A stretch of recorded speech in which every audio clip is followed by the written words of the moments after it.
Spirituality is a particular term which actually means dealing with intuition. In the theistic tradition, there is a notion of clinging into a word. A certain act is regarded as displeasing to divine principles. A certain act is regarded as pleasing for the divine whatever. In the tradition of non-theism, however, it is very direct that the case history are not particularly important. What is actually important is here and now. Here and now. Now is definitely now. We try to experience what is available there on the spot. There's no point in thinking that the past did exist that we could have now. This is now. This very moment. Nothing mystical, just now, very simple, straightforward. And from that nowness, however, arises a sense of intelligence, always, that you are constantly interacting with the reality one by one, spot by spot, constantly. We actually experience fantastic precision, always. But we are threatened by the now, so we jump to the past or the future. Paying attention to the materials that exist in our life, all these choices takes place all the time, but none of them are regarded as bad or good per se. Everything we experience are unconditional experience. They don't come along with a label by saying this is regarded as bad, or this is good. But we experience them, but we don't actually pay heed to them properly. We don't actually regard that as that we are going somewhere. We regard that as a hassle, waiting to be dead. Waiting to be dead. Waiting to be dead. Waiting to be dead.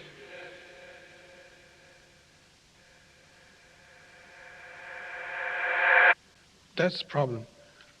That is not trusting the nowness properly, that what is actually experienced now possessed a lot of powerful things.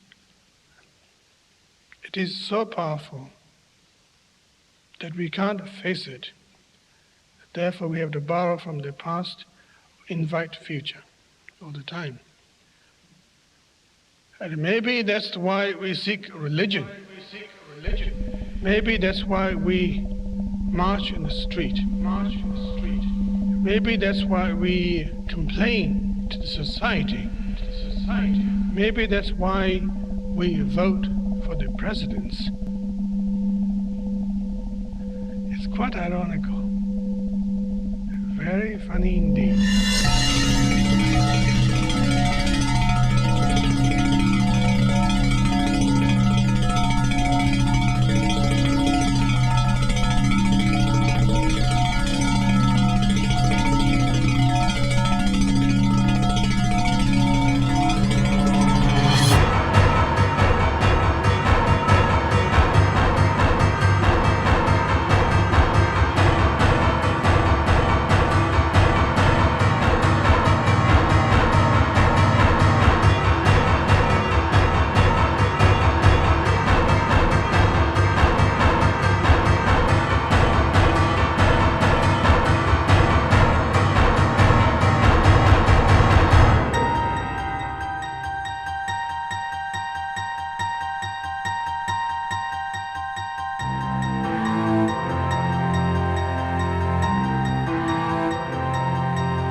The more you begin to investigate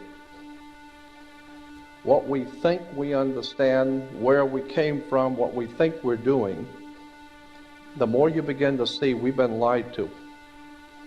We've been lied to by every institution. What makes you think for 1 minute that the religious institution is the only one that's never been touched? The religious institutions of this world are at the bottom of the dirt. The religious institutions in this world are put there by the same people who gave you your government, your corrupt education, who set up your international banking cartels. We have been misled away from the true and divine presence in the universe that men have called God. I don't know what God is, but I know what he isn't. And unless and until you are prepared to look at the whole truth, and wherever it may go, whoever it may lead to, the more you educate yourself, the more you understand where things come from, the more obvious things become, and you begin to see lies everywhere. You have to know the truth and seek the truth, and the truth will set you free.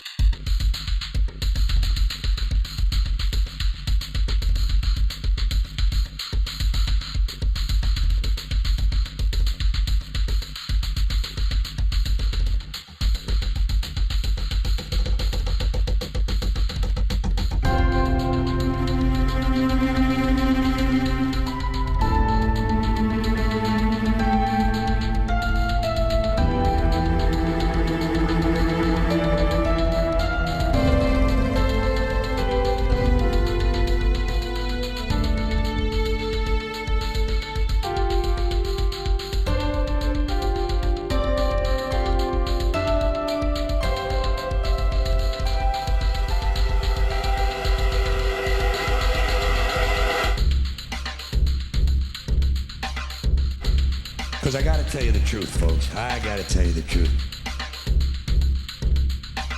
When it comes to bullshit, big time, major league bullshit, you have to stand in awe of the all-time champion of false promises and exaggerated claims, religion. Think about it. Religion has actually convinced people that there's an invisible man living in the sky who watches everything you do every minute of every day. And the invisible man has a special list of 10 things he does not want you to do. And if you do any of these 10 things, he has a special place full of fire and smoke and burning and torture and anguish where he will send you to live and suffer and burn and choke and scream and cry forever and ever till the end of time. But he loves you. He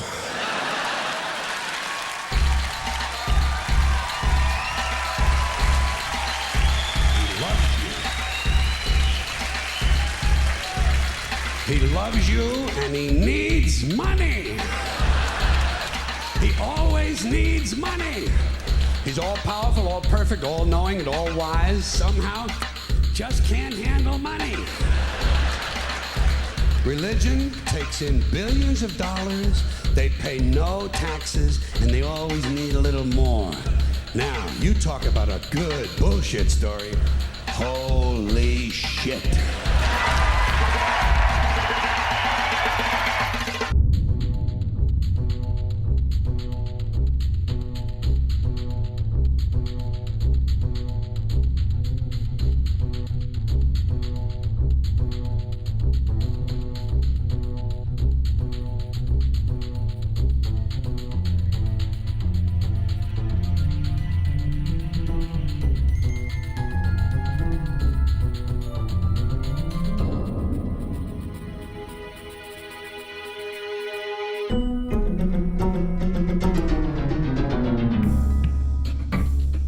This is the sun.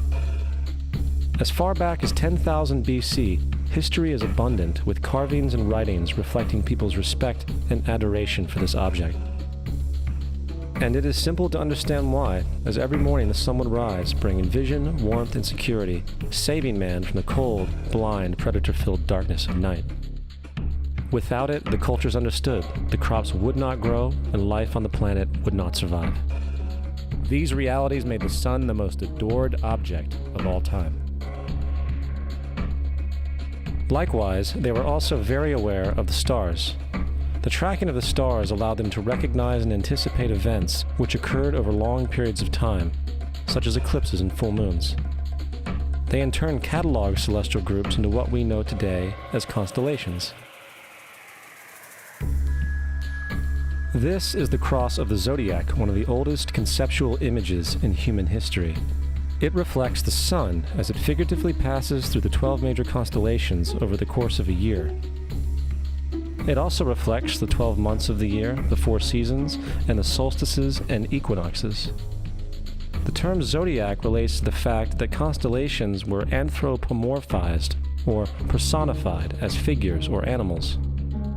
In other words, the early civilizations did not just follow the sun and stars, they personified them with elaborate myths involving their movements and relationships. The sun, with its life-giving and saving qualities, was personified as a representative of the unseen creator or God, God's Son, the light of the world, the savior of humankind. Likewise, the 12 constellations represented places of travel for God's Son, and were identified by names, usually representing elements of nature that happened during that period of time. For example, Aquarius, the water bearer, who brings the spring rains.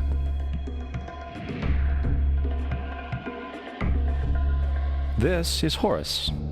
He is the sun god of Egypt of around 3000 BC. He is the sun anthropomorphized, and his life is a series of allegorical myths involving the sun's movement in the sky. From the ancient hieroglyphics in Egypt, we know much about this solar messiah. For instance, Horus, being the sun or the light, had an enemy known as Set, and Set was the personification of the darkness or night. And, metaphorically speaking, every morning Horus would win the battle against Set, while in the evening Set would conquer Horus and send him into the underworld. It is important to note that dark versus light, or good versus evil, is one of the most ubiquitous mythological dualities ever known, and is still expressed on many levels to this day. Broadly speaking, the story of Horus is as follows. Horus was born on December 25th of the Virgin Isis Mary. His birth was accompanied by a star in the east, and upon his birth he was adored by 3 kings. At the age of 12, he was a prodigal child teacher, and at the age of 30, he was baptized by a figure known as Anup, and thus began his ministry. Horus had 12 disciples he traveled about with, performing miracles such as healing the sick and walking on water. Horus was known by many gestural names such as the Truth, the Light, God's Anointed Son, the Good Shepherd, the Lamb of God, and many others. After being betrayed by Typhon, Horus was crucified, buried for 3 days, and thus resurrected. These attributes of Horus, whether original or not, seem to permeate many cultures of the world, for many other gods are found to have the same general mythological structure. Attis of Phrygia, born of the Virgin Nana on December 25th, crucified, placed in a tomb, and after 3 days was resurrected. Krishna of India, born of the Virgin Devaki, with a star in the east signaling his coming. He performed miracles with his disciples, and upon his death was resurrected. Dionysius of Greece, born of a virgin on December 25th, was a traveling teacher who performed miracles such as turning water into wine. He was referred to as the King of Kings, God's only begotten Son, the Alpha and Omega, and many others. And upon his death, he was resurrected. Mithra of Persia, born of a virgin on December 25th, he had 12 disciples and performed miracles, and upon his death was buried for 3 days and thus resurrected. He was also referred to as the Truth, the Light, and many others.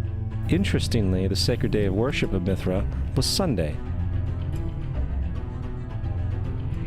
The fact of the matter is, there are numerous saviors from different periods from all over the world which subscribe to these general characteristics. The question remains, why these attributes? Why the virgin birth on December 25th? Why dead for 3 days in the inevitable resurrection? Why 12 disciples or followers? To find out, let's examine the most recent of the solar messiahs. Jesus Christ was born of the Virgin Mary on December 25th in Bethlehem. His birth was announced by a star in the east, which 3 kings or magi followed to locate and adorn the new Savior. He was a child teacher at 12, and at the age of 30 he was baptized by John the Baptist, and thus began his ministry. Jesus had 12 disciples, which he traveled about with, performing miracles such as healing the sick, walking on water, raising the dead. He was also known as the King of Kings, the Son of God, the Light of the World, the Alpha and Omega, the Lamb of God, and many, many others. After being betrayed by his disciple Judas and sold for 30 pieces of silver, he was crucified, placed in a tomb, and after 3 days was resurrected and ascended into heaven. First of all, the birth sequence is completely astrological. The star in the east is Sirius, the brightest star in the night sky, which, on December 24th, aligns with the 3 brightest stars in Orion's belt. These 3 bright stars in Orion's belt are called today what they were called in ancient times, the 3 kings. And the 3 kings and the brightest star, Sirius, all point to the place of the sunrise on December 25th. This is why the 3 kings follow the star in the east, in order to locate the sunrise, the birth of the sun.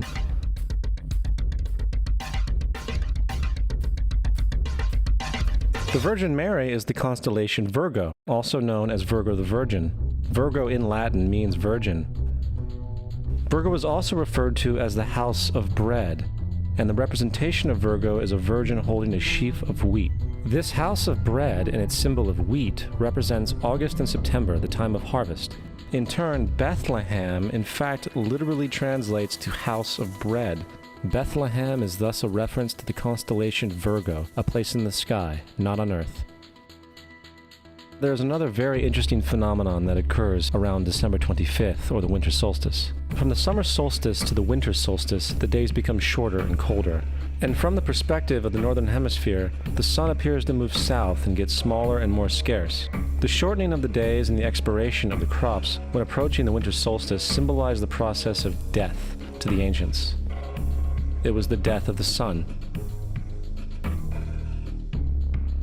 And by December 22nd, the sun's demise was fully realized, for the sun, having moved south continually for 6 months, makes it to its lowest point in the sky. Here a curious thing occurs.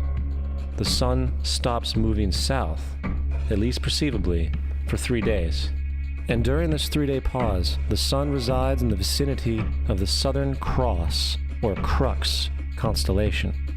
And after this time, on December 25th, the sun moves 1 degree, this time north, foreshadowing longer days, warmth, and spring. And thus it was said, the sun died on the cross, was dead for 3 days, only to be resurrected or born again. This is why Jesus and numerous other sun gods share the crucifixion, 3-day death, and resurrection concept. It is the sun's transition period before it shifts its direction back into the northern hemisphere, bringing spring and thus salvation. However, they did not celebrate the resurrection of the sun until the spring equinox, or Easter. This is because at the spring equinox, the sun officially overpowers the evil darkness, as daytime thereafter becomes longer in duration than the night, and the revitalizing conditions of spring emerge. Now, probably the most obvious of all the astrological symbolism around Jesus regards the 12 disciples. They are simply the 12 constellations of the zodiac, which Jesus, being the sun, travels about with. In fact, the number 12 is replete throughout the Bible.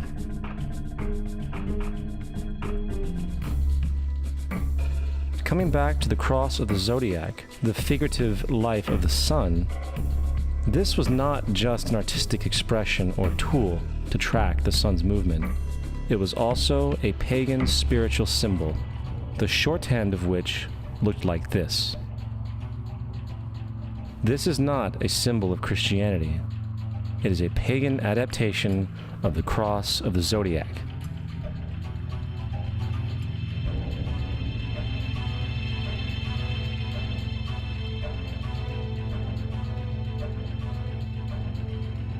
This is why Jesus in early occult art is always shown with his head on the cross, for Jesus is the Son of God, the light of the world, the risen Savior, who will come again, as it does every morning, the glory of God, who defends against the works of darkness, as he is born again every morning, and can be seen coming in the clouds, up in heaven, with his crown of thorns or sun rays.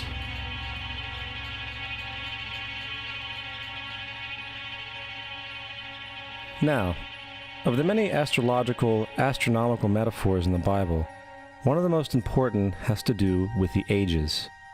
Throughout the scriptures, there are numerous references to the age. In order to understand this, we need to be familiar with a phenomenon known as the precession of the equinoxes. The ancient Egyptians, along with cultures long before them, recognized that approximately every 2150 years, the sunrise on the morning of the spring equinox would occur in a different sign of the zodiac. This has to do with a slow, angular wobble that the Earth maintains as it rotates on its axis. It is called a precession because the constellations go backwards rather than through the normal yearly cycle. The amount of time it takes for the precession to go through all 12 signs is roughly 25,765 years. This is also called the Great Year, and ancient societies were very aware of this, and they referred to each 2150-year period as an age. From 4300 BC to 2150 BC, it was the age of Taurus, the bull. From 2150 BC to 1 AD, it was the age of Aries, the ram. And from 1 AD to 2150 AD, it is the age of Pisces, the age we are still in to this day. And in and around 2150, we will enter the new age, the age of Aquarius. Now, the Bible reflects, broadly speaking, a symbolic movement through 3 ages while foreshadowing a 4th. In the Old Testament, when Moses comes down Mount Sinai with the 10 Commandments, he is very upset to see his people worshiping a golden bull calf. In fact, he shattered the stone tablets and instructed his people to kill each other in order to purify themselves. Most biblical scholars will attribute this anger to the fact that the Israelites were worshiping a false idol or something to that effect. The reality is, the golden bull is Taurus the bull, and Moses represents the new age of Aries the ram. This is why Jews even today still blow the ram's horn. Moses represents the new age of Aries, and upon the new age, everyone must shed the old age. Other deities mark these transitions as well, such as Mithra, a pre-Christian god who kills the bull in the same symbology. Now Jesus is the figure who ushers in the age following Aries, the age of Pisces, or the 2 fish. Fish symbolism is very abundant in the New Testament. Jesus feeds 5,000 people with bread and 2 fish.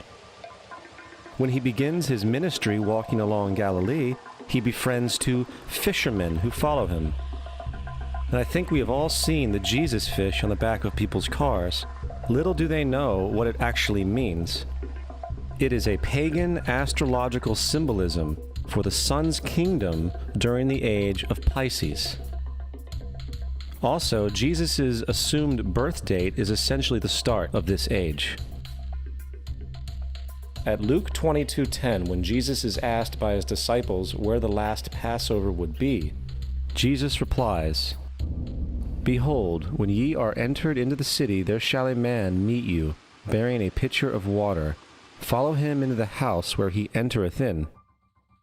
This scripture is by far one of the most revealing of all the astrological references. The man bearing the pitcher of water is Aquarius, the water bearer, who is always pictured as a man pouring out a pitcher of water. He represents the age after Pisces, and when the sun, God's Son, leaves the age of Pisces, Jesus, it will go into the house of Aquarius, as Aquarius follows Pisces in the precession of the equinoxes. All Jesus is saying is that after the age of Pisces will come the age of Aquarius.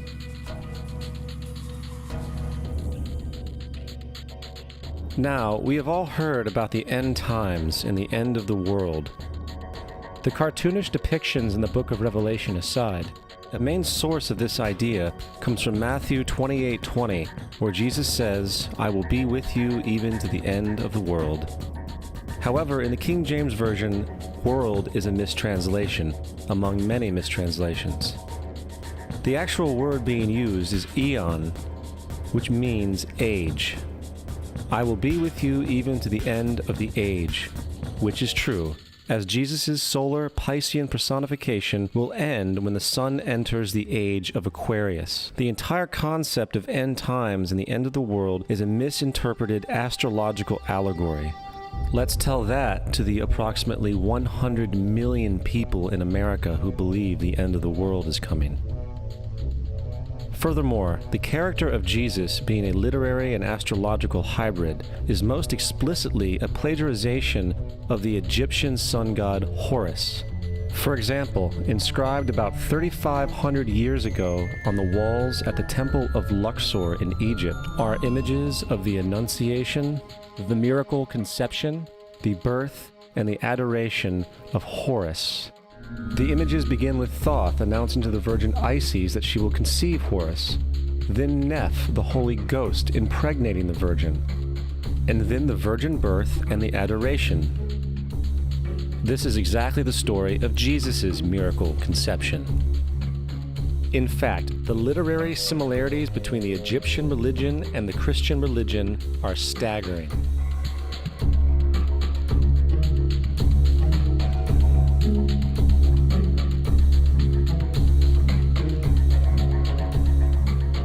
And the plagiarism is continuous. The story of Noah and Noah's Ark is taken directly from tradition. The concept of the Great Flood is ubiquitous throughout the ancient world, with over 200 cited claims in different periods and times. However, one need look no further for a pre-Christian source than the Epic of Gilgamesh, written in 2600 BC. This story talks of a great flood commanded by God, an ark with saved animals upon it, and even the release and return of a dove, all held in common with the biblical story among many other similarities. And then there is the plagiarized story of Moses. Upon Moses' birth, it is said that he was placed in a reed basket and set adrift in a river in order to avoid infanticide. He was later rescued by a daughter of royalty and raised by her as a prince. This baby in a basket story was lifted directly from the myth of Sargon of Akkad of around 2250 BC. Sargon was born, placed in a reed basket in order to avoid infanticide, and set adrift in a river. He was in turn rescued and raised by Aki, a royal midwife. Furthermore, Moses is known as the lawgiver, the giver of the Ten Commandments, the Mosaic Law. However, the idea of a law being passed from God to a prophet up on a mountain is also a very old motif. Moses is just another lawgiver in a long line of lawgivers in mythological history. In India, Manu was the great lawgiver.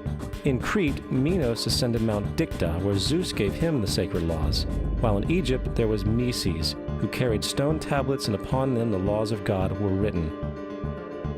Manu, Minos, Meses, Moses. And as far as the Ten Commandments, they are taken outright from spell 125 in the Egyptian Book of the Dead.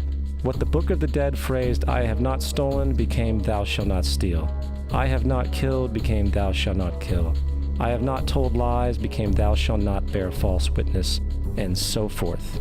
In fact, the Egyptian religion is likely the primary foundational basis for the Judeo-Christian theology.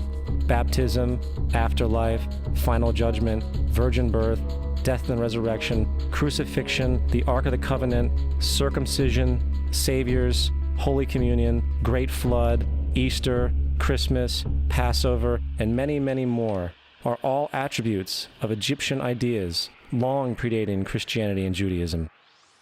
Justin Martyr, one of the first Christian historians and defenders, wrote, "When we say that he, Jesus Christ, our teacher, was produced without sexual union, was crucified and died and rose again and ascended into heaven, we propound nothing different from what you believe regarding those who you esteem sons of Jupiter." In a different writing, Justin Martyr said, "He was born of a virgin, except this in common with what you believe of Perseus." It's obvious that Justin and other early Christians knew how similar Christianity was to the pagan religions. However, Justin had a solution. As far as he was concerned, the devil did it. The devil had the foresight to come before Christ and create his characteristics in the pagan world. Fundamentalist Christianity, fascinating. These people actually believe the world is 12,000 years old. Swear to God. I actually asked one of these guys, okay, dinosaur fossils. He says, dinosaur fossils? God put those here to test our faith.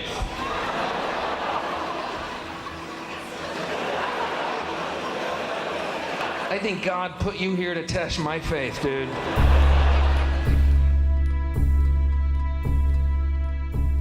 The Bible is nothing more than an astrotheological literary hybrid, just like nearly all religious myths before it.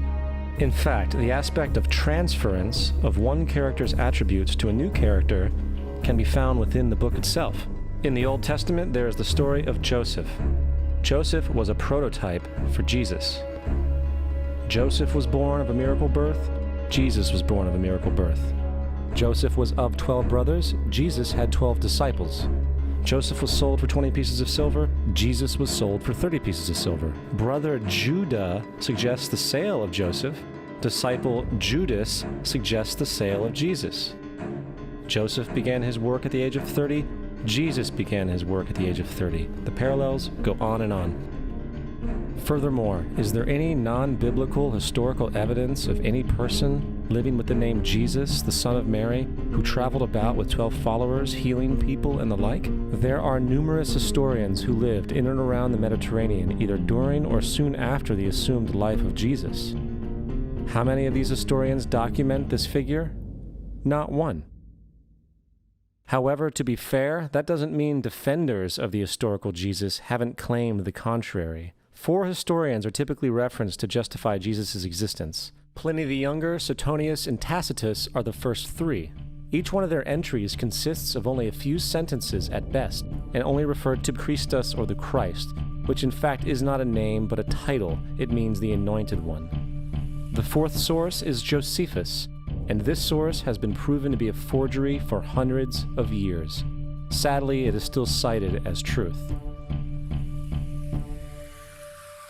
You would think that a guy who rose from the dead and ascended into heaven for all eyes to see and performed the wealth of miracles acclaimed to him would have made it into the historical record. It didn't, because once the evidence is weighed, there are very high odds that the figure known as Jesus did not even exist.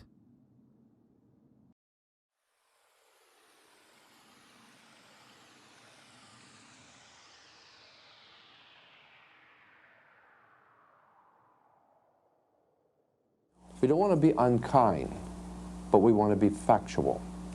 We don't want to cause hurt feelings, but we want to be academically correct in what we understand and know to be true. Christianity just is not based on truth. We find that Christianity was in fact nothing more than a Roman story, developed politically. The reality is, Jesus was the solar deity of the Gnostic Christian sect, and like all other pagan gods, he was a mythical figure. It was the political establishment that sought to historize the Jesus figure for social control. In 325 AD in Rome, Emperor Constantine convened the Council of Nicaea. It was during this meeting that the politically motivated Christian doctrines were established. And thus began a long history of religious bloodshed and spiritual fraud. And for over the next 1,000 years, the Vatican maintained a political stranglehold on all of Europe, leading to such joyous periods as the Dark Ages, along with enlightening events such as the Crusades and the Inquisition. Christianity, along with all other related theologies, is an historical fraud. These religions now serve to detach the species from the natural world, and likewise each other. They support blind submission to authority. They reduce human responsibility to the effect that God controls everything, and in turn awful crimes can be justified in the name of a divine pursuit. And, most critically, it empowers the political establishment who have been using the myth to manipulate and control societies. The religious myth is one of the most powerful devices ever created, and it serves as the psychological soil upon which other myths can flourish.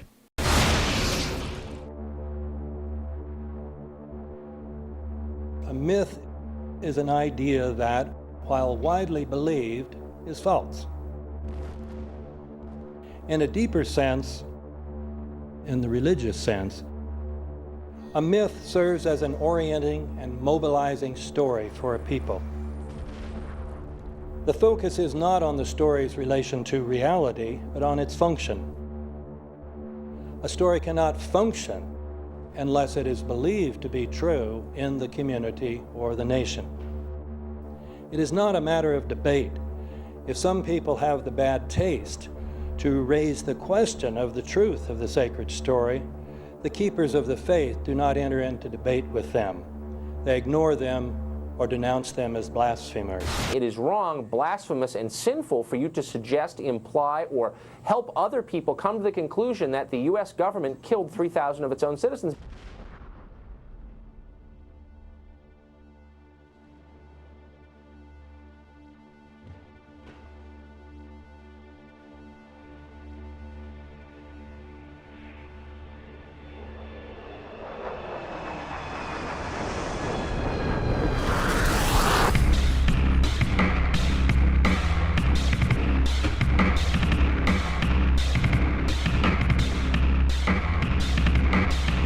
As if a demolition team set off when you see the old demolitions of these old buildings. It looks like one of those scenes of an old building being purposely dynamited and blown up. Anybody who's ever watched a building being demolished on purpose knows that if you're going to do this, you have to get at the under-infrastructure of a building and bring it down. The way the structure is collapsing, this was the result of something that was planned. It's not accidental that the first tower just happened to collapse and then the second tower just happened to collapse in exactly the same way.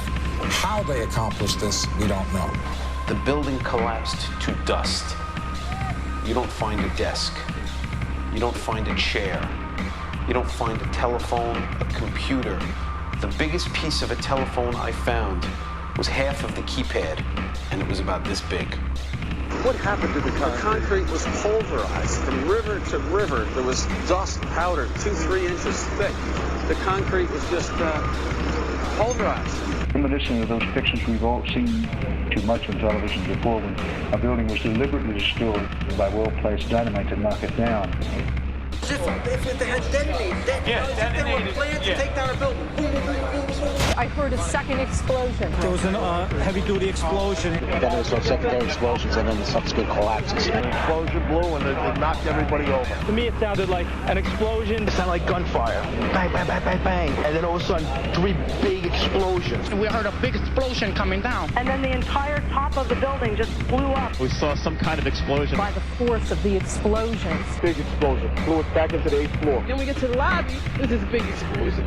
The lobby looked as though a bomb had exploded there. A huge explosion now, raining debris. It's been a huge explosion. Huge explosion that we all heard and felt. We just witnessed some kind of follow-up explosion. We heard a very loud blast explosion. A secondary explosion at Tower 1 camp. That is another bomb going off. He thinks that there were actually devices that were planted in the building. Planted in the building.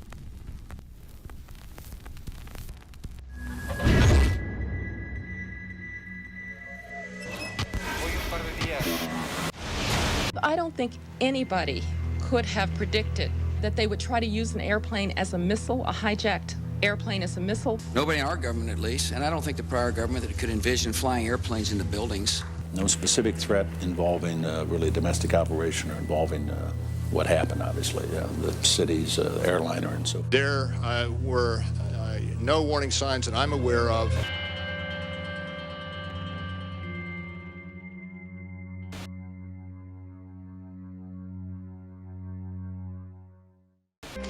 In confidential documents from the Philippines obtained by CNN, the plan was clear. He will board any American commercial aircraft, control its cockpit, and dive it at the CIA headquarters. Other buildings targeted the Pentagon and the World Trade Center. The Federal Aviation Administration received 52 warnings about Al-Qaeda in the 6 months before 9/11 and did not apparently heed them. The Pentagon reportedly does not want the public to hear next week's Senate testimony about the former secret intelligence unit known as Able Danger. And it identified Mohammed Atta and 3 other 9/11 terrorists as members of an Al-Qaeda cell in Brooklyn, New York, more than a year before the attacks. And we found 2 of the 3 cells which conducted the 9/11 attacks. Lieutenant Colonel Tony Schaefer, who was the first member of Able Danger to go public, has now been told in writing by the Defense Intelligence Agency that he can't speak to members of Congress or their staff without prior approval. Security in counterterrorism was blinking red, in the words of George Tenet, that the warnings of an imminent attack were so severe that something dramatic should have been done. It was unparalleled. Instead, our president went on a month-long vacation.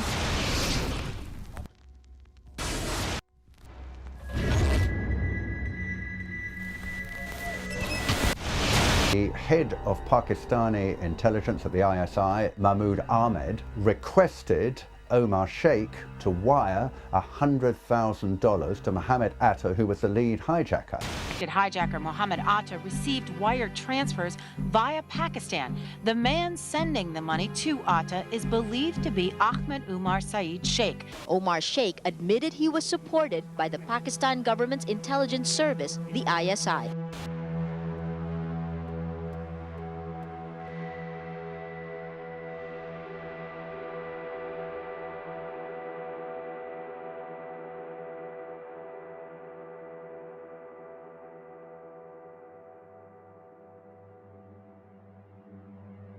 As hard as this is to believe that 2 of the alleged terrorists involved in what happened on Tuesday may have attended schools run by the U.S. military. Evidence was also apparently planted.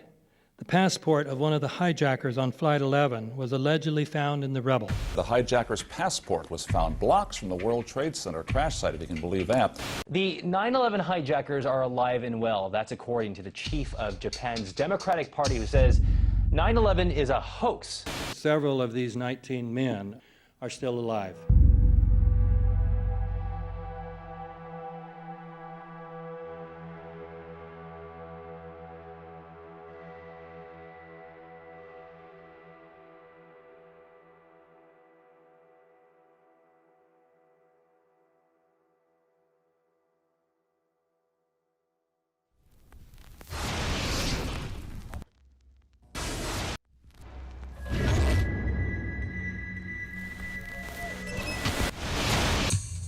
Of course we're after Saddam Hussein, bin Laden. He's In the early 1980s, bin Laden worked with operatives from U.S. intelligence, the Pakistani military, and Arab states. January 2001, the Bush administration orders the FBI and intelligence agencies to back off investigations involving the bin Laden family, including 2 of Osama bin Laden's relatives, who were living, guess where, in Falls Church, Virginia, right next to CIA headquarters. When he was already America's most wanted criminal, he reportedly spent 2 weeks in the American hospital in Dubai, was treated by an American doctor, and visited by the local CIA agent. We have not seen one piece of evidence that links Osama bin Laden directly to the planning stages of September 11th. This failure to provide proof was later said to be unnecessary because bin Laden, in a video allegedly found in Afghanistan, admitted responsibility for the attacks.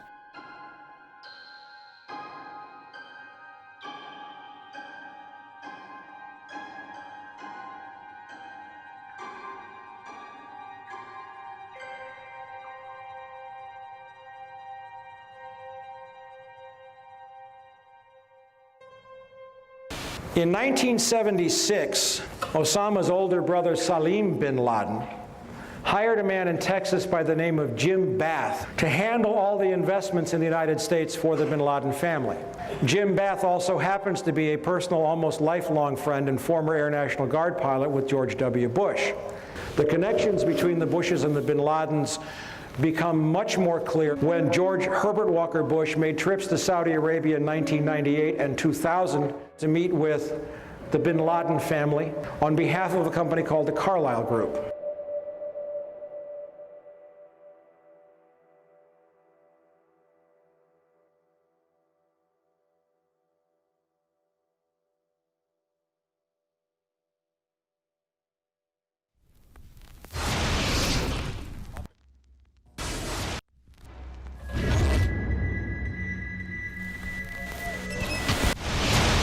How could anyone fly a 60-ton, 125-foot wide, 44-foot tall plane through this obstacle course? The aircraft, before striking the Pentagon, reportedly executed a 270-degree downward spiral, and yet Hani Hanjour was known as a terrible pilot who could not safely fly even a small plane.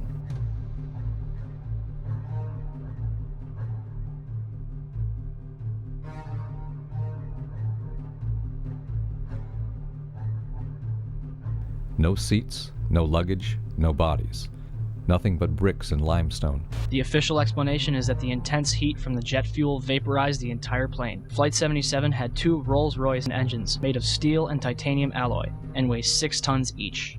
It is scientifically impossible that 12 tons of steel and titanium was vaporized by jet fuel. We're also told that the bodies were able to be identified either by their fingerprints or by the DNA. So what kind of fire can vaporize aluminum and tempered steel and yet leave human bodies intact? From my close-up inspection, there's no evidence of a plane having crashed anywhere near the Pentagon. And as I said, the only pieces left that you can see are small enough that you could pick up in your hand. Shortly after the strike, government agents picked up debris and carried it off. The entire lawn was covered with dirt and gravel, so that any remaining forensic evidence was literally covered up. The videos from security cameras, which would show what really hit the Pentagon, were immediately confiscated by agents of the FBI, and the Department of Justice has to this day refused to release them. If these videos would prove that the Pentagon was really hit by a 757, most of us would assume the government would release them.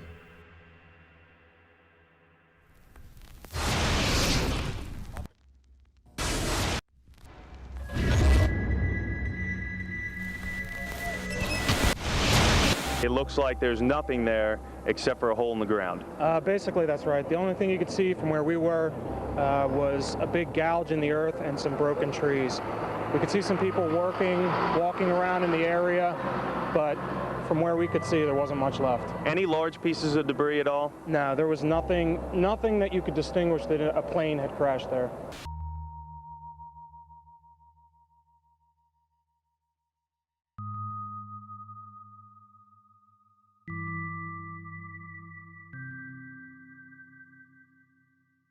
The FBI and the state police here have confirmed that they have cordoned off a second area about 6 to 8 miles away from the crater here. This is apparently another debris site.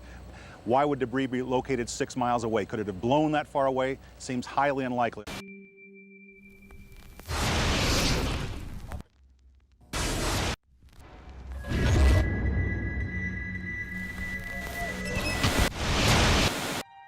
Pancake theory, according to which the fires, while not melting the steel, heated it up sufficiently to cause the floors weakened by the airplane strikes to break loose from the steel columns, and this started a chain reaction. So you would expect then from that theory, which is the official theory, to see a whole stack of floors piled up on top of each other and then a spindle of core columns standing too. The core of each of the twin towers consisted of 47 massive steel columns. If the floors had broken loose from them, these columns would have still been sticking up into the air 1,000 feet. The plane did not cut all those core columns. We designed the buildings to take the impact of the Boeing 707 hitting the building at any location. The building probably could sustain multiple impacts of jetliners. That the plane flew straight into the building? Through him, right. Yeah. So you're saying that the building was actually designed to cope with a hole like that and still survive? Yeah, it was. If you had dropped, say, a billiard ball from the top of the World Trade Center, 110 floors up there, it would have taken 8 to 10 seconds to hit the ground encountering no resistance whatsoever. The Twin Towers came down in nearly free fall speed. 200,000 tons of steel shatters and explodes outwards over 500 feet. This means that floors shattered at an average rate of about 10 floors per second. There is no scenario for a pancake effect of buildings falling that allows them to fall at the rate of free fall. Now what can do that? What can move mass out of the way? Explosives.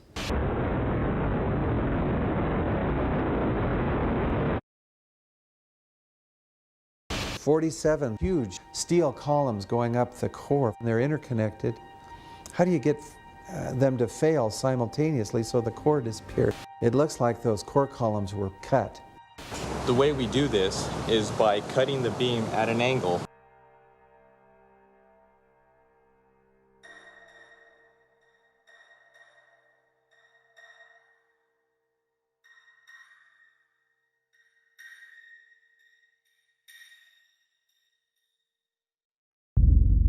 I started looking at the molten metal.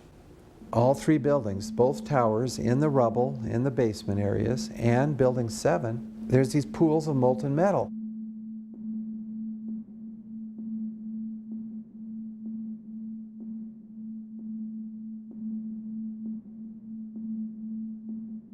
You'd get down below and you'd see molten steel running down the channel rails. Like you're in a foundry. Like lava. The molten steel was found 3, 4, and 5 weeks later, when the rubble was being removed. He said that molten steel was also found underneath World Trade Center 7. So I'm looking through the official reports. What do they say about the molten metal? They say nothing. But wait a minute. This is important evidence. So where'd that come from? Thermite is so hot that it'll just cut through steel, through structural steel, for example, like a knife through butter.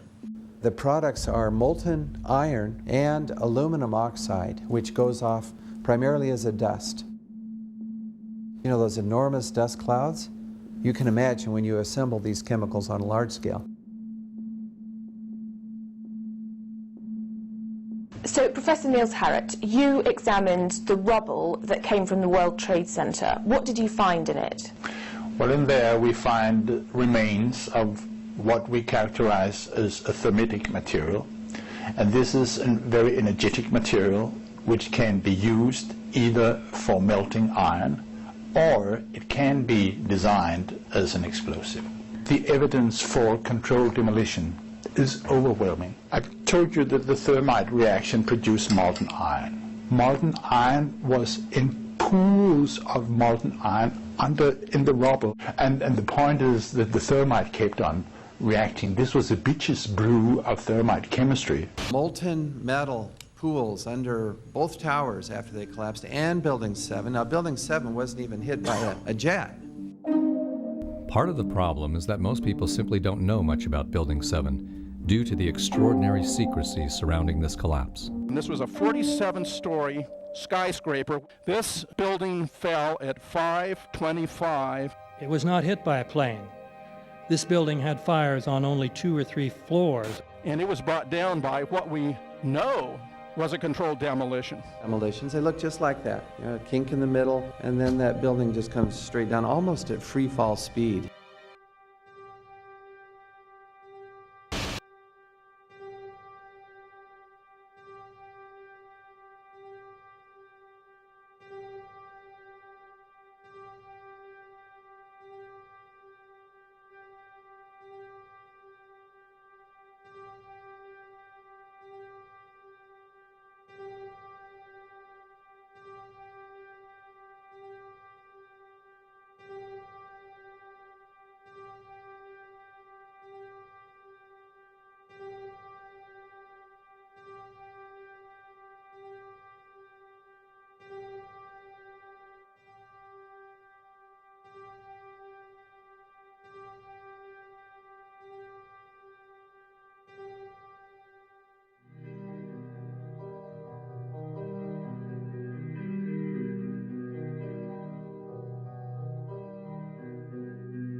Our office was on the B1 level. As I was talking to a supervisor at 8:46, and all of a sudden we hear, boom!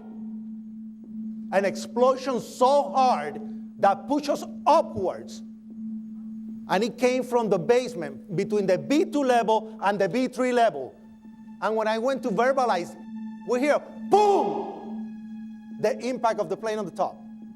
It would appear, Jim, as if there's more smoke coming from the ground. I was down in the basement, came down, all of a sudden the elevator blew up. And as we were coming out, we passed the lobby, there was no lobby. So I believe the bomb hit the lobby first, and a couple of seconds then the first plane hit. As I'm walking by the main freight corridor building in the corridor, that's when I got blown. I mean, the impact of the explosion threw me to the floor, and that's when everything started happening. All of a sudden, a big impact happened again, and all the ceiling tile was falling down, the light fixtures were falling. You know, you got to go clear across the whole from 1 to 2 World Trade Center. And then all of a sudden, it happened all over again. Something else hit us to the floor. Right in the basement, you felt it. Walls were caving in, everything that was going on. I mean, I know of people that got killed in the basement. I know of people that got broken legs in the basement. People that got reconstructive surgery because the walls hit them in the face.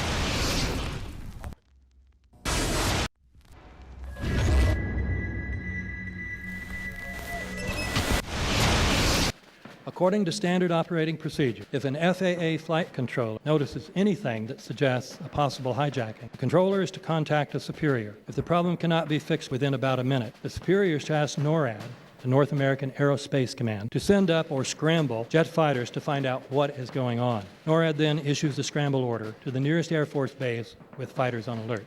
But although interceptions usually occur within 10 or so minutes, in this case, 80 or so minutes had elapsed before fighters were even airborne. It's a mind-bending anomaly. Not a single U.S. Air Force interceptor turns a wheel until it's too late. There are no jets at all. What if they were so confused and had been so deliberately confused that they couldn't respond?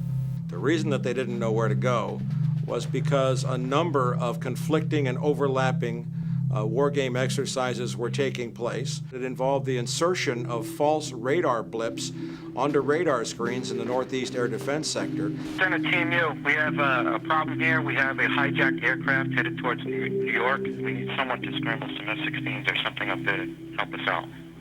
Is this real world or exercise? Is this real world or exercise? There was another exercise, Vigilant Warrior, which was, in fact, according to a NORAD source, a live-fly hijack drill being conducted at the same time. With only 8 available fighter aircraft, and they have to be dispatched in pairs, they were dealing with as many as 22 possible hijacks on the day of 9/11, and they couldn't separate the war game exercises from the actual hijacks.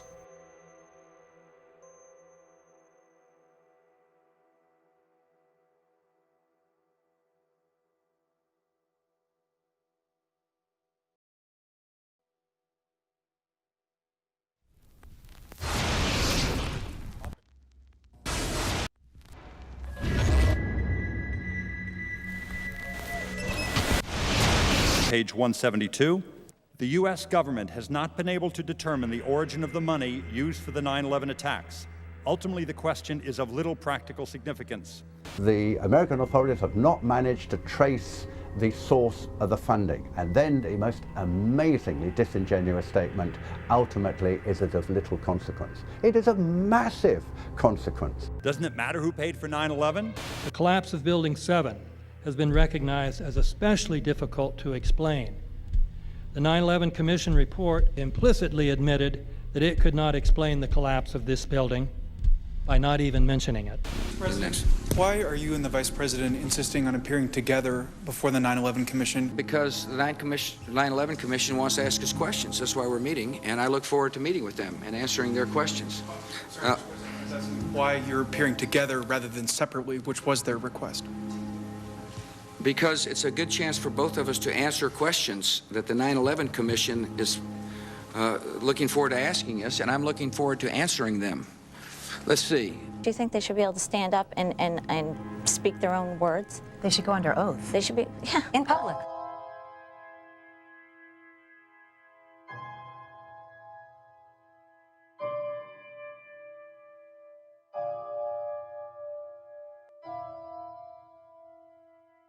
Don't you think that the families deserve to have a transcript or to be able to see what you Adam, said? you asked me that question yesterday. For an I answer got the today. same answer, yeah. The final report was a unanimous report. That means that if there was a single commissioner who had any objection about anything, that fact would be dropped from the report. We have found out that he not only served on the transition team of the Bush administration, that he was a person who wrote a draft memo for the setup of the Bush administration's National Security Council, that he was an individual who wrote the preemptive war strategy that was eventually used for the war in Iraq, that he is a close friend of Condoleezza Rice's. We want him to resign. There is literally nothing in the 9/11 report that the Bush administration did not approve of. We can understand, therefore, why the Commission, under Zelikow's leadership, would have ignored all the evidence that would point to the truth, that 9/11 was a false flag operation intended to authorize the doctrines and funds needed for a new level of imperial mobilization.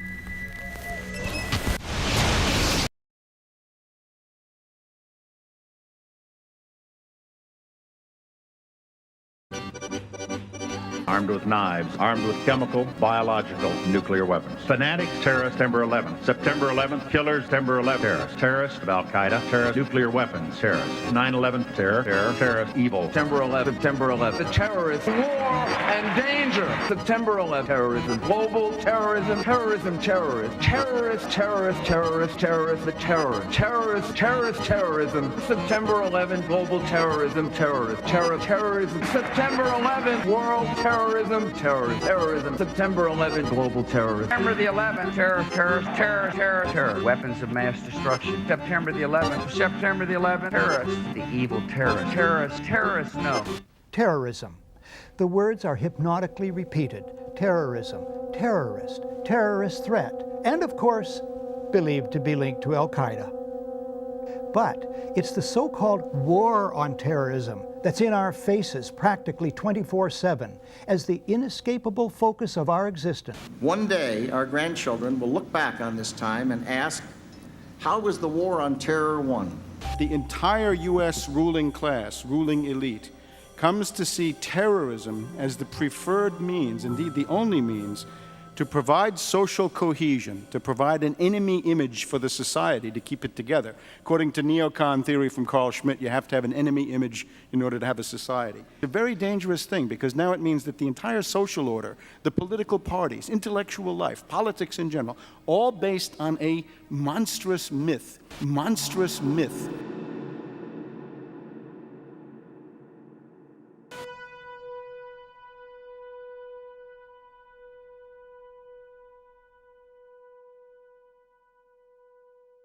Look, the CIA has done in this country, what they've done to us is unbelievable. Look at the terrorist acts that have occurred. The CIA behind most, if not all of them. We had the Marine barracks. We had our embassy in Kenya. We had Pan Am 103. We had the USS Cole. We had Oklahoma City. We had the World Trade Center in 1993. That helped the terrorists blow up the World Trade Center the first time. They built the bomb. They got the driver's license. The informant, the FBI informant, a fellow named Salam, a 43-year-old former Egyptian army officer, he was given the assignment to put the bomb together. And he went to his supervisor, his FBI supervisor, and said, we're going to put a dummy bomb in here, right? And the FBI supervisor said, no, we're going to put a real bomb. FBI agents might have been able to prevent last February's deadly explosion at New York's World Trade Center. They discussed secretly substituting harmless powder for the explosives, but they didn't, according to the FBI's own informant, Imad Salem. Unbeknownst to the FBI at the time, Salem recorded many of his conversations with his handlers.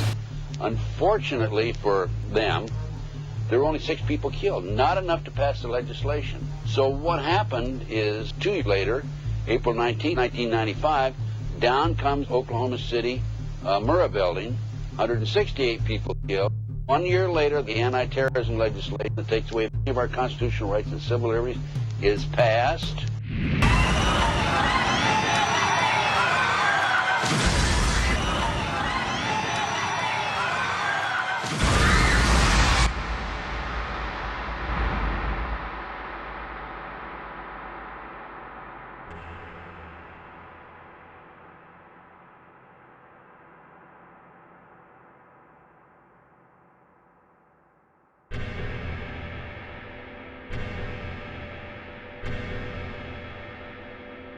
because at 9:30 this morning we were actually running an exercise for over a company of 1,000 people in London based on simultaneous bombs going off precisely at the railway stations that happened this morning. So I still have the hairs on the back of my neck standing upright. To get this quite straight, you were running an exercise to see how you would cope with this, and it happened while you were running the exercise? Precisely.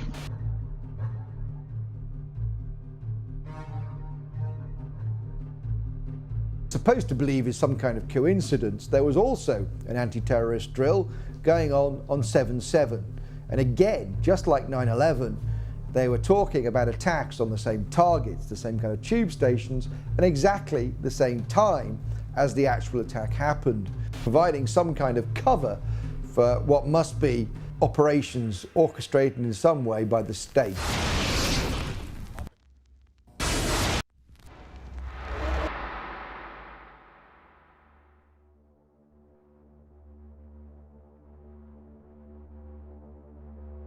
I am absolutely appalled at how much people in this country do not think. We are given to understand that a guy out there up in the mountains financed the most elaborate attack on this country. Do you think some people in a cave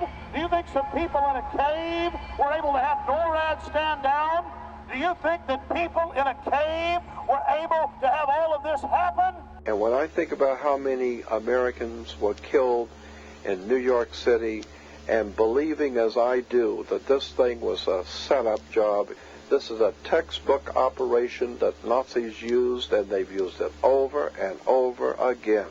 America has been suckered in one more time. I don't have to tell you things are bad. Everybody knows things are bad. The dollar buys a nickel's worth. Banks are going bust. Shopkeepers keep a gun under the counter. Punks are running wild in the street, and there's nobody anywhere who seems to know what to do, and there's no end to it. We know the air is unfit to breathe, and our food is unfit to eat. We sit watching our TVs while some local newscaster tells us that today we had 15 homicides and 63 violent crimes, as if that's the way it's supposed to be. We know things are bad, worse than bad. They're crazy. It's like everything everywhere is going crazy, so we don't go out anymore. We sit in the house, and slowly the world we're living in is getting smaller, and all we say is, please, at least leave us alone in our living rooms. Let me have my toaster and my TV and my steel-belted radios, and I won't say anything. Just leave us alone. Well, I'm not going to leave you alone. I want you to get mad. I don't want you to protest. I don't want you to riot. I don't want you to write to your congressman because I wouldn't know what to tell you to write. I don't know what to do about the depression and the inflation and the Russians and the crime in the street. All I know is that first, you've got to get mad. You've got to say, I'm a human being. God damn it. My life has value.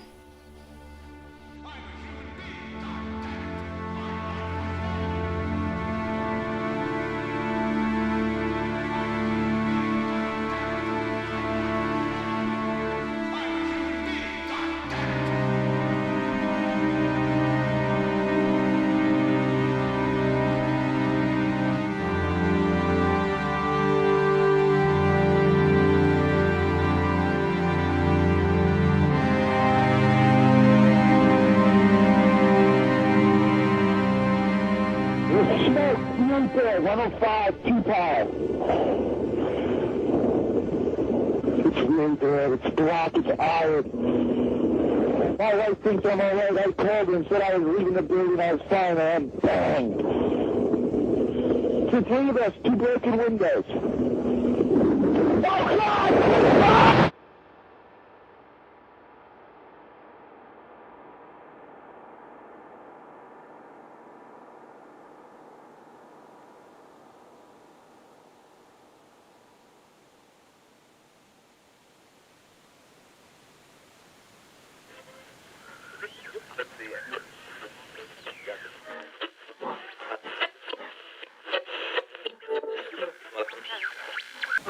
When hostilities commenced in Europe in 1939, it was realized that the American people had no intention of entering the war. But they believed that this country could be enticed into the war in very much the same way that it was enticed into the last one. They planned, first, to prepare the United States for foreign war under the guise of American defense. Second, to involve us in the war, step by step, without our realization. Third, to create a series of incidents which would force us into the actual conflict. These plans were, of course, to be covered and assisted by the full power of their propaganda. Our theaters soon became filled with plays portraying the glory of war. Newsreels lost all semblance of objectivity, and they have used the war to justify the restriction of congressional power and the assumption of dictatorial procedures on the part of the President and his appointees. A fear campaign was inaugurated. We cannot allow the natural passions and prejudices of other peoples to lead our country to destruction.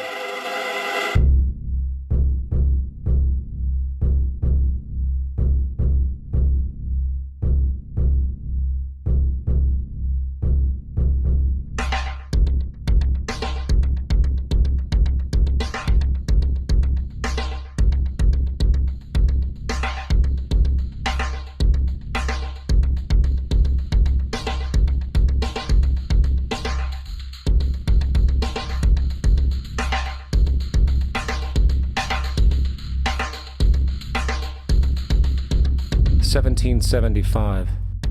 The American Revolutionary War began as the American colonies sought to detach from England and its oppressive monarchy. Though many reasons are cited for the revolution, one in particular sticks out as a prime cause: that King George III of England outlawed the interest-free, independent currency the colonies were producing themselves, in turn forcing them to borrow money from the Central Bank of England, immediately creating economic hardship and despair. In the words of Peter Cooper, former vice president of the New York Board of Currency, after Franklin had explained to the British government as the real cause of prosperity, they immediately passed laws forbidding the payment of taxes in that money. This produced such great inconvenience and misery to the people that it was the principal cause of the Revolution. In 1783, America won its independence from England. However, its battle against the central bank concept and the corrupt, power-hungry mentality associated with it had just begun. So what is a central bank? A central bank is an institution that issues and regulates the currency of an entire nation. Based on historical precedent, the typical powers inherent in central banking practice include the control of interest rates and the expansion and contraction of the money supply itself. Now, the central bank does not simply issue money to the government, it loans it to them with interest. Then, through the mechanisms of increasing and decreasing the supply of money, the central bank essentially regulates the value of the currency issued. It is critical to understand that the entire structure of this system could only produce one thing in the long run: debt. It doesn't take a lot of ingenuity to figure this scam out. For every single dollar produced by both the central bank and its regulated commercial banks is loaned at interest. That means every dollar produced is actually the dollar plus a certain percentage of debt based on that dollar. And since the banking system has the monopoly of the production of the currency, and they loan each dollar out with an immediate debt attached to it, where does the money to pay for the debt come from? It can only come from the banks again, which means the banking system has to perpetually increase its money supply to temporarily cover the outstanding debt created, which, in turn, since that new money is loaned out at interest as well, creates even more debt. The end result of this system is essentially slavery, for it is technically impossible for the government and thus the public to ever come out of the self-generating debt.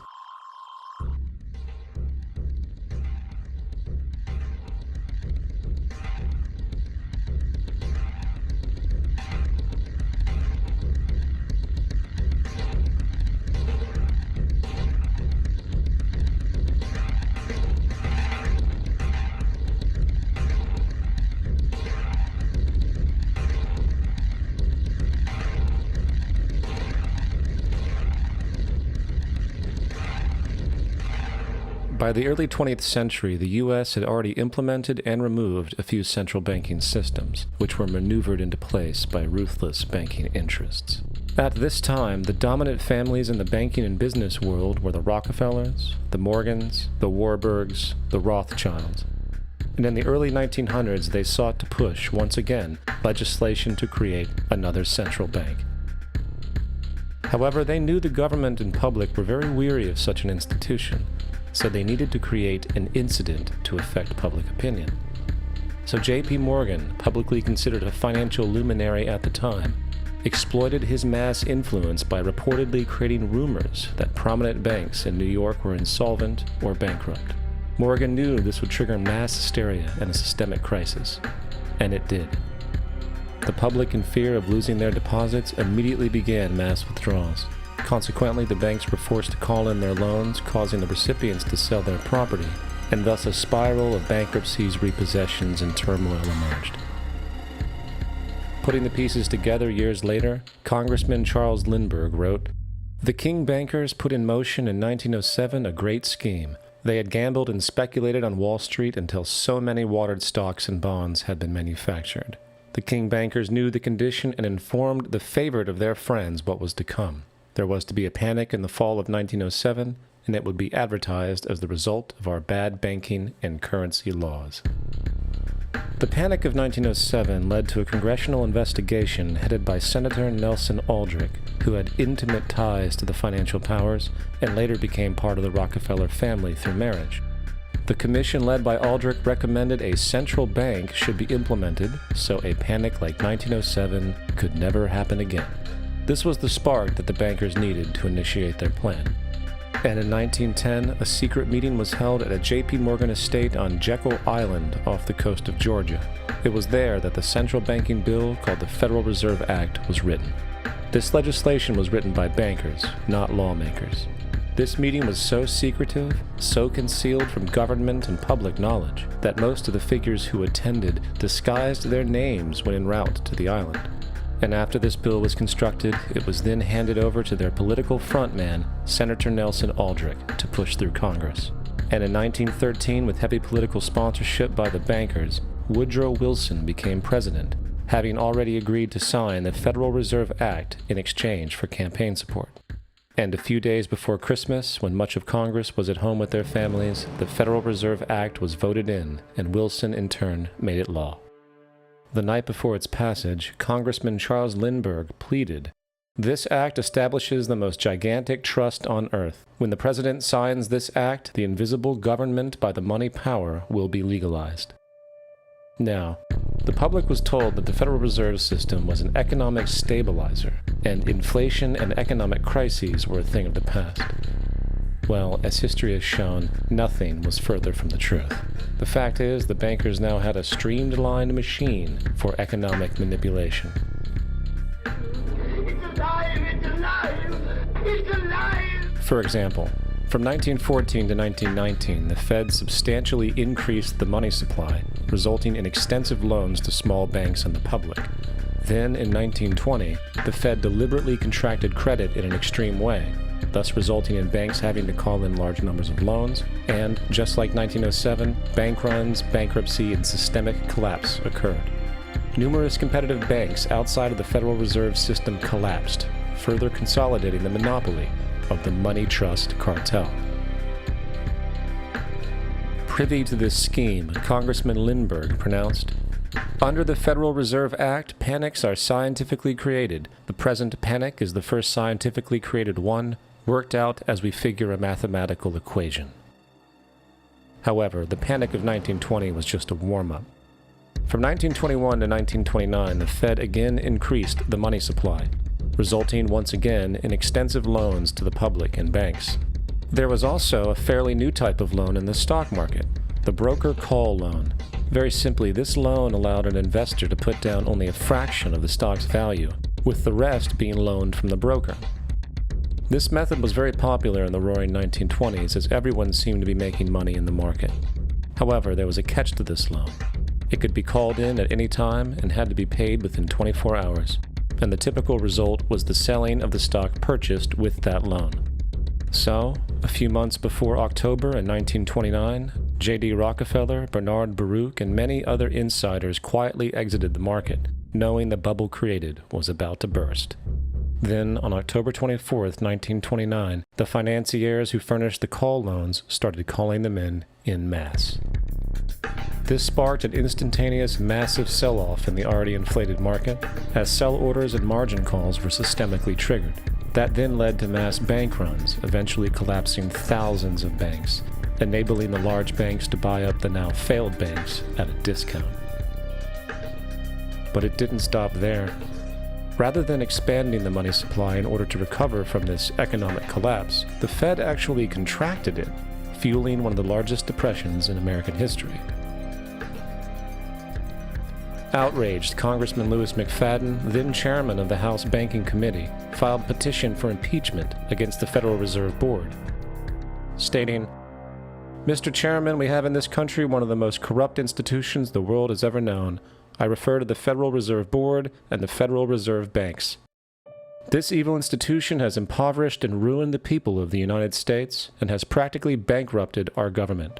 It has done this through the defects of the law under which it operates, through the maladministration of that law by the Federal Reserve Board, and through the corrupt practices of the moneyed vultures who control it." Now, having reduced the society to squalor, it was then decided that the gold standard should be removed.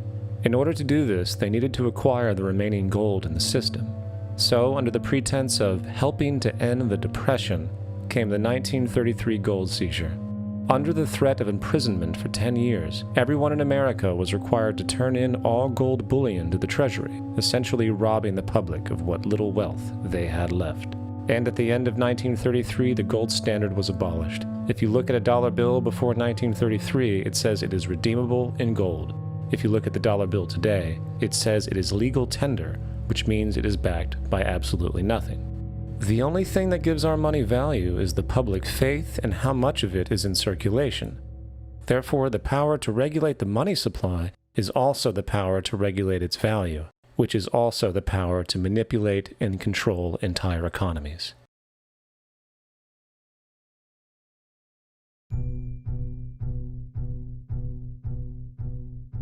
It is important to clearly understand the Federal Reserve is a private corporation. It is about as Federal Express. It makes its own policies and is under little regulation by the U.S. government.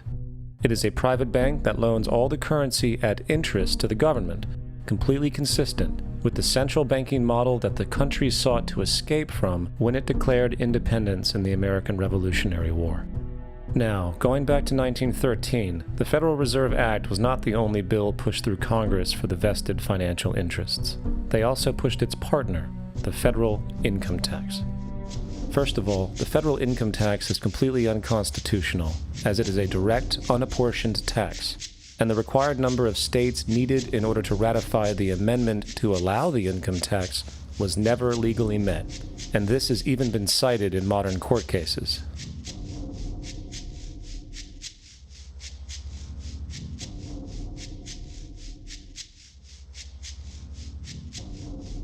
Second, at the present day, roughly 25% of the average worker's income is taken from them via this tax. That means you work 3 months out of the year to fulfill this tax obligation. And where does that money go? According to the Grace Commission report of the 1980s, 100% of what is collected is absorbed solely by interest on the federal debt and by federal government contributions to transfer payments. In other words, all individual income tax revenues are gone before 1 nickel is spent on the services which taxpayers expect from their government. Today, the money Americans make working 3 months out of the year goes almost entirely to the interest fees charged for the debt-based fiat currency. The fact is, the federal income tax exists to feed the Federal Reserve, federal government money machine, making sure the interest payments are always there. And third, even with the government claim as to the legality of the income tax, there is still evidently no statute, no law in existence that requires you to pay this tax. I really expected that, of course, there's a law that you can point to in the law book, the code, that requires you to file a tax return. Of course there is. I was at that point where I couldn't find the statute that clearly made a person liable, at least not me and most people I know. And I had no choice in my mind except to resign. Based on the research that I did throughout the year 2000 and that I'm still doing, I have not found that law. I've asked Congress, we've asked a lot of people in the IRS commissioners, helpers. They can't answer, because if they answer, the American people are going to know that this whole thing is a fraud.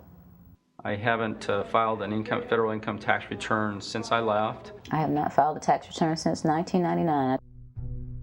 Now, the control of the economy and the manipulation of society for the vested financial powers is only a part of the game being played.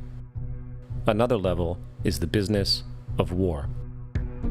Since the inception of the Federal Reserve in 1913, a number of large and small wars have commenced. The three most pronounced might be World War I, World War II, and Vietnam. World War I.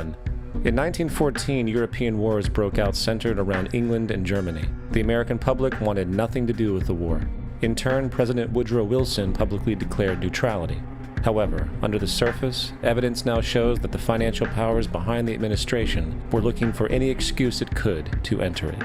It is important to understand that one of the most lucrative things that can happen for the bankers is war, for it forces the country to borrow even more money at interest, not to mention the profits generated through the financing of military production. In the words of two-time Congressional Medal of Honor winner Smedley D. Butler, war is a racket. It always has been. It is possibly the oldest, easily the most profitable, surely the most vicious. It is the only one international in scope, and it is the only one in which the profits are reckoned in dollars and the losses in lives. Woodrow Wilson's top advisor and mentor was Colonel Edward House, a man found to have intimate connections with the financial interests of the time. In a conversation with Colonel House, Wilson's advisor, and Sir Edward Grey, the Foreign Secretary of England, regarding America and the war, Grey inquired, "What will America do if Germans sink an ocean liner with American passengers on board?" House responded, "I believe that a flame of indignation would sweep the United States, and that by itself would be sufficient to carry us into war." So, on May 7, 1915, a ship called the Lusitania was sent where German military vessels were known to be. And, as likely expected, German U-boats torpedoed the ship, exploding stored munitions, killing 1,200 people. To further understand the obvious anticipation of this setup, the German embassy actually put advertisements in the New York Times telling people that if they boarded the Lusitania, they did so at their own risk, as such a ship sailing from America to England through the war zone would be liable to destruction. In turn, and as anticipated, the sinking of the Lusitania caused a wave of anger among the American population, and America entered the war a short time after. Major General Smedley D. Butler summarizes the monetary reality of World War I.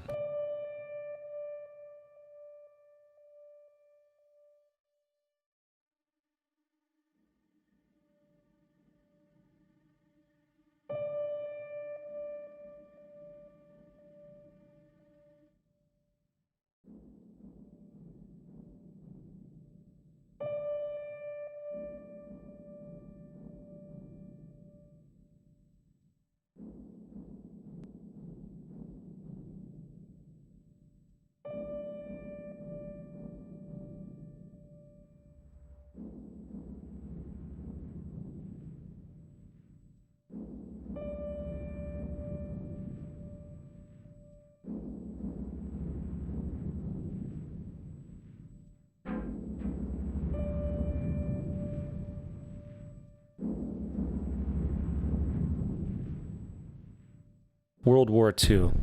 On December 7, 1941, Japan attacked the American fleet at Pearl Harbor, triggering U.S. entry into that war. President Franklin D. Roosevelt declared the attack was a day that will live in infamy. A day of infamy indeed, but not because of the alleged surprise attack on Pearl Harbor. After 60 years of surfacing information, it is now clear that not only was the attack known well in advance, it was outright wanted and provoked. In a journal entry by Roosevelt's Secretary of War Henry Stimson, dated November 25, 1941, he documented a conversation he had with Roosevelt. The question was how we should maneuver them into firing the first shot. And in congressional testimony later, he added, "It was desirable to make sure the Japanese be the ones to do this so that there should remain no doubt as to who were the aggressors." In the months leading up to the attack on Pearl Harbor, Roosevelt had done almost everything in his power to anger the Japanese, showing a posture of aggression. He halted all of Japan's imports of American petroleum. He froze all Japanese assets in the United States. He made public loans to nationalist China and supplied military aid to the British, both enemies of Japan in the war, which, by the way, was in complete violation of international war rules. And with numerous Japanese codes broken in advance, revealing the plan to attack, on December 7, 1941, Japan was allowed to attack Pearl Harbor, killing 2,400 soldiers. Before Pearl Harbor, 83% of the American public wanted nothing to do with the war. After Pearl Harbor, 1 million men volunteered. It is important to note, Nazi Germany's war effort was largely supported by two organizations, one of which was called IG Farben. IG Farben produced 84% of Germany's explosives. One of the unspoken partners of IG Farben was J.D. Rockefeller's Standard Oil Company in America.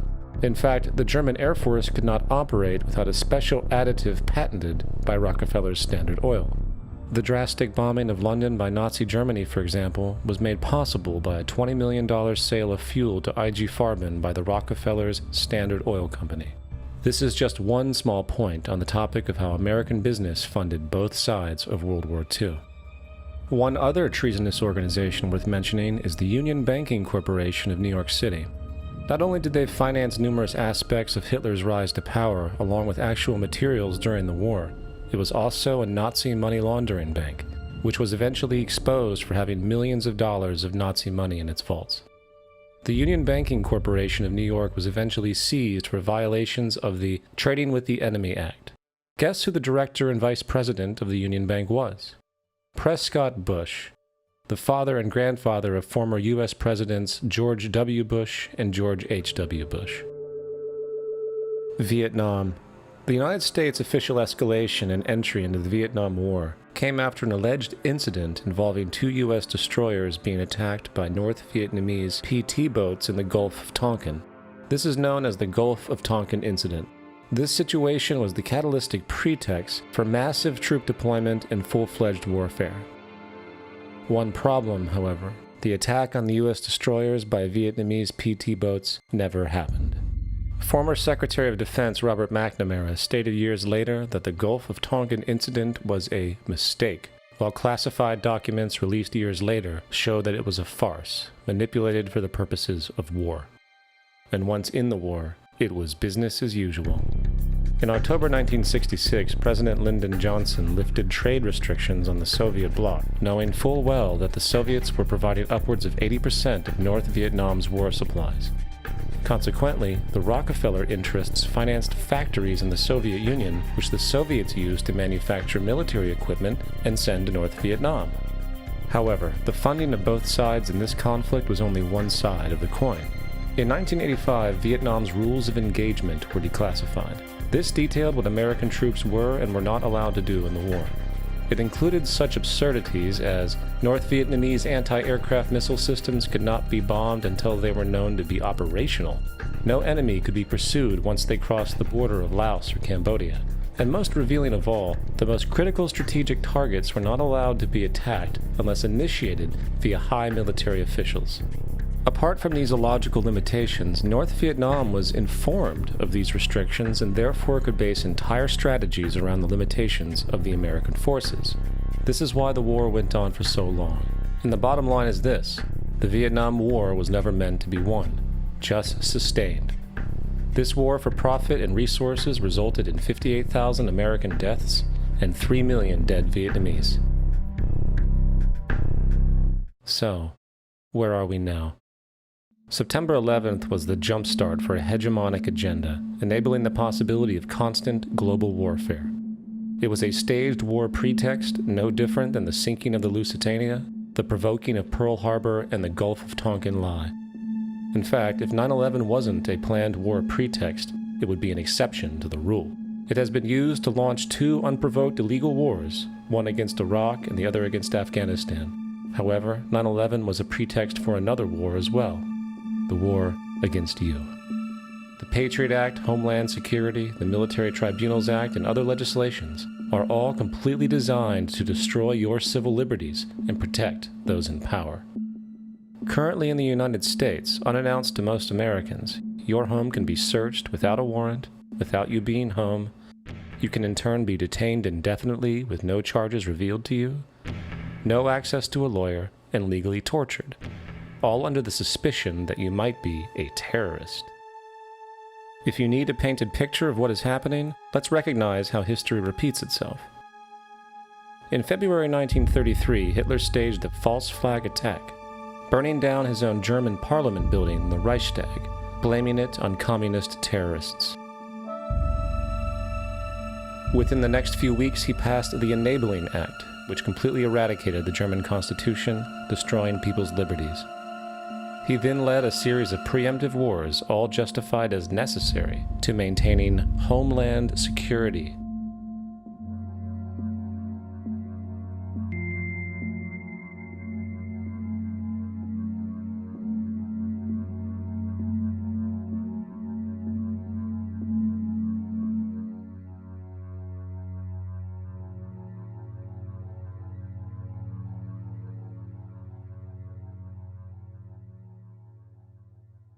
Am Schicksal des Kommunismus und der sich mit ihm verbrüdernden anderen Organisationen ändert dies nichts. Our enemy is a radical network of terrorists and every government that supports them. It's time to wake up. The people in power go out of their way to make sure you are perpetually misled and manipulated. The majority's perception of reality, especially in the political arena, is not their own. It is shrewdly imposed upon them without them even knowing it. For example, the public at large now believes the invasions of Iraq and the Middle East, along with the resulting instability, are the consequences of political and military mistakes.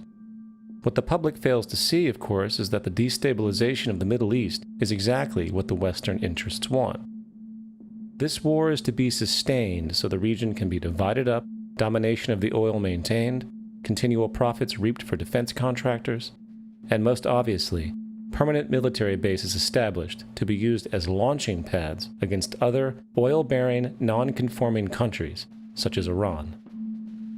For further implication that the civil war and destabilization is purely intentional, in 2005, 2 elite British SAS officers were arrested by Iraqi police after being caught driving around in their car, shooting at civilians while dressed up as Arabs. After being arrested and taken to a jail in Basra, the British Army immediately demanded release of these men. When the Basra government refused, British tanks came in and physically broke out the men from the Basra prison. If you wish to destroy an area, how do you do it? Well, there are 2 ways. You can go in there and bomb it and so forth, but that is not very efficient. What you do is you try to get the people in that area to kill each other and to destroy their own territory, their own farms. And that's what's been done in that area. The way in which you destroy an opponent is get him to destroy himself by dividing his ranks against one another. Then you feed both sides. You have agents feeding both sides, inflaming both sides, and they kill each other off. And it's time that some of us woke up to this reality, to understand that people who try to maintain empires and create empires do it by manipulating the people they're trying to conquer. You might want to ask yourself why the entire culture is utterly saturated with mass media entertainment from all sides. While the educational system in America continues its stupefying downward slide since the U.S. government decided to take over and subsidize the public school system. What your government pays for, it gets. When we understand that, then we look at government-financed institutions of education and see the kind of students and the kind of education that's being turned out by these government-financed schools. Logic will tell you that if what is being turned out in those schools was not in accord with what the state and the federal government wanted, then it would change it. The bottom line is that the government is getting what they have ordered. They do not want your children to be educated. They do not want you to think too much. That is why our country and our world has become so proliferated with entertainments, mass media, television shows, amusement parks, drugs, alcohol, and every kind of entertainment to keep the human mind entertained, so that you don't get in the way of important people by doing too much thinking. You had better wake up and understand that there are people who are guiding your life and you don't even know it. We're in a lot of trouble because you people and 62 million other Americans are listening to me right now, because less than 3% of you people read books, because less than 15% of you read newspapers, because the only truth you know is what you get over this tube. Right now, there is an entire generation that never knew anything that didn't come out of this tube. This tube is the gospel, the ultimate revelation. This tube can make or break presidents, popes, prime ministers. This tube is the most awesome goddamn force in the whole godless world. And woe is us if it ever falls in the hands of the wrong people. And when the largest company in the world controls the most awesome goddamn propaganda force in the whole godless world, who knows what shit will be peddled for truth on this network. So you listen to me. Listen to me. Television is not the truth. Television is a goddamn amusement park. Television is a circus, a carnival, a traveling troupe of acrobats, storytellers, dancers, singers, jugglers, sideshow freaks, lion tamers, and football players. We're in the boredom-killing business. But you people sit there day after day, night after night, all ages, colors, creeds. We're all you know. You're beginning to believe the illusions we're spinning here. You're beginning to think that the tube is reality and that your own lives are unreal. You do whatever the tube tells you. You dress like the tube. You eat like the tube. You raise your children like the tube. You even think like the tube. This is mass madness, you maniacs. In God's name, you people are the real thing. We are the illusion. The last thing the power establishment wants is a conscious, informed public capable of critical thinking. This is why a continually fraudulent zeitgeist is output via religion, the mass media, and the educational system. It is in their interest to keep you in a distracted, naive bubble, and they are doing a damn good job of it. This is Aaron Russo, a filmmaker and former politician. To his left is Nicholas Rockefeller of the Council on Foreign Relations. After maintaining a close friendship with Nicholas, Aaron eventually ended the relationship, appalled by what he had learned. I got a call one day from an attorney woman I knew, and she said, "Would you like to meet one of the Rockefellers?" I said, "Sure, I'd love to." And we became friends, and he began to divulge a lot of things to me. So he said to me one night, he said that there's going to be an event there, and out of that event, you're going to see we're going to go into Afghanistan, so we can run pipelines from the Caspian Sea. We're going to go into Iraq to take the oil and establish a base in the Middle East, and we're going to go into Venezuela and try and get rid of Chavez. And the first two they've accomplished. Chavez they didn't accomplish. And he said you're going to see guys going into caves looking for people that they're never going to find. You know, he was laughing about the fact that you have this war on terror. There's no real enemy. He's talking about how by having this war on terror, you can never win it because it's an eternal war. And so you can always keep taking people's liberties away. And I said, how are you going to convince people that this war is real? He said, but the media can convince everybody it's real. I mean, you know, it's just that you keep talking about things. You keep saying it over and over and over again, and eventually people believe it. You know, you created the Federal Reserve in 1913 through lies. You create 9/11, which is another lie. Through 9/11, then you're fighting a war on terror, and now all of a sudden you go into Iraq, which was another lie, and now they're going to do Iran. You know, and it's all one thing leading to another, leading to another, leading to another. Now, I would say, what are you doing this for? What's the point of this thing? You have all the money in the world you ever want. You have all the power. I said, you know, you're hurting people. It's not a good thing. And he would say, what do you care about the people for? Take care of yourself and you take care of your family. And then I said to him, what are the ultimate goals here?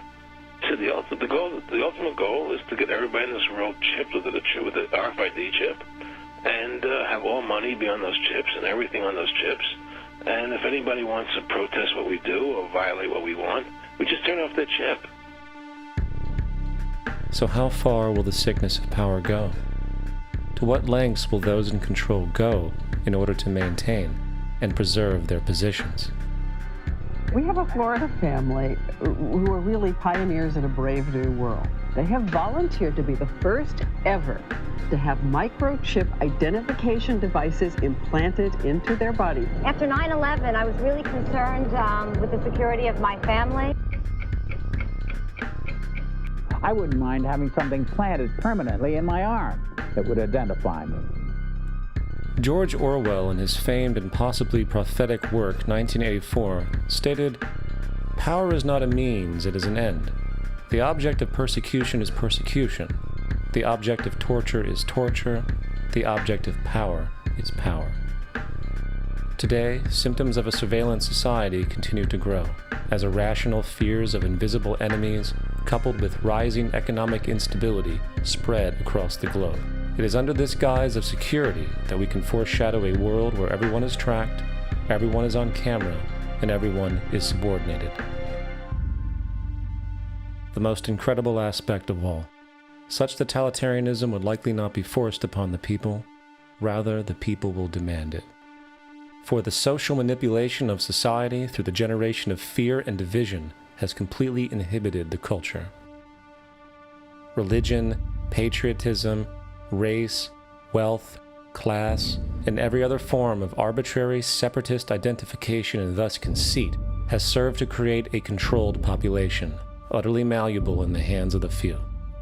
Divide and conquer is the motto, and as long as people continue to see themselves as separate from everything else, they lend themselves to being completely enslaved. However, if the people ever realize the truth of their relationship to nature, and the truth of their personal power to effect change, the entire manufactured zeitgeist that's preyed upon would collapse like a house of cards.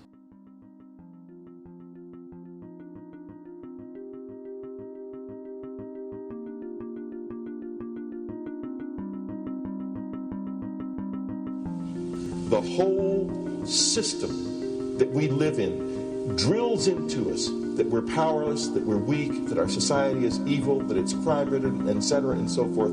It's all a big, fat lie. We are powerful, beautiful, extraordinary.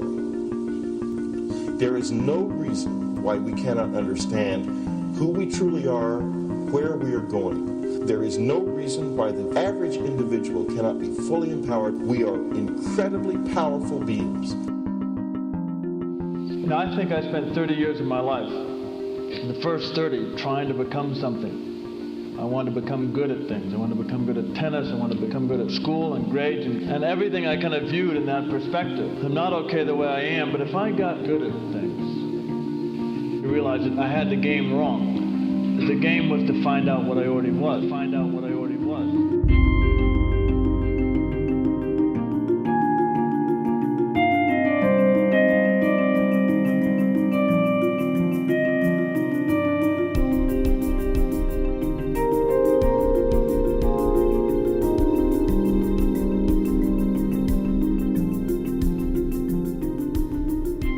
Now, in our culture, we've been trained for individual differences to stand out.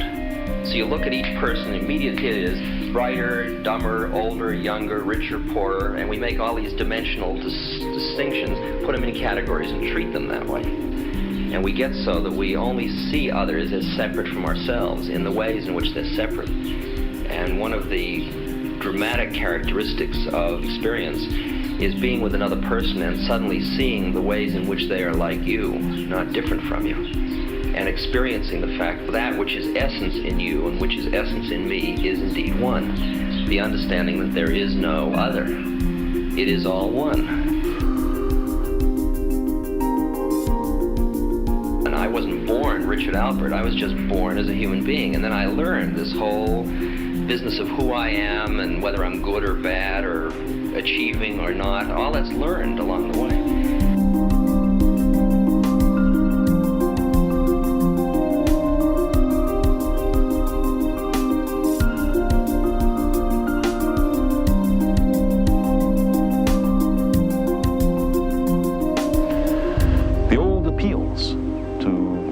racial, sexual, and religious chauvinism to rabid nationalist fervor are beginning not to work. A new consciousness is developing which sees the earth as a single organism and recognizes that an organism at war with itself is doomed.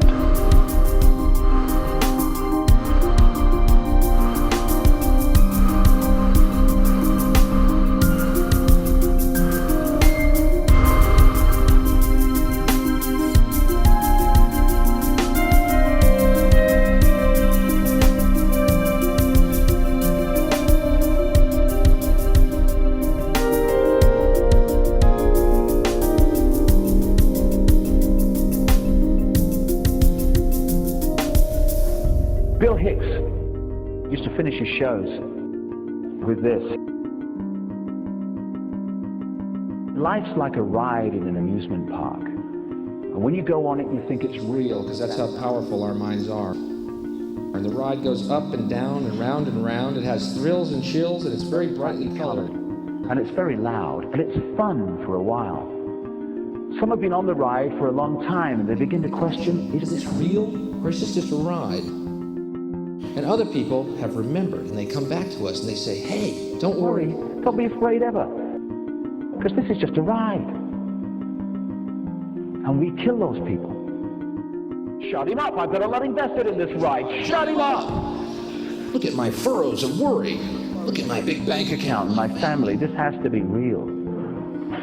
It's just a ride. But we'll kill those good guys who try and tell us that. You ever notice that? And let the demons run amok? But it doesn't matter, because it's just a ride, and we can change it anytime we want. It's only a choice. No effort, no work, no job, no savings of money. Just a choice right now between fear and love.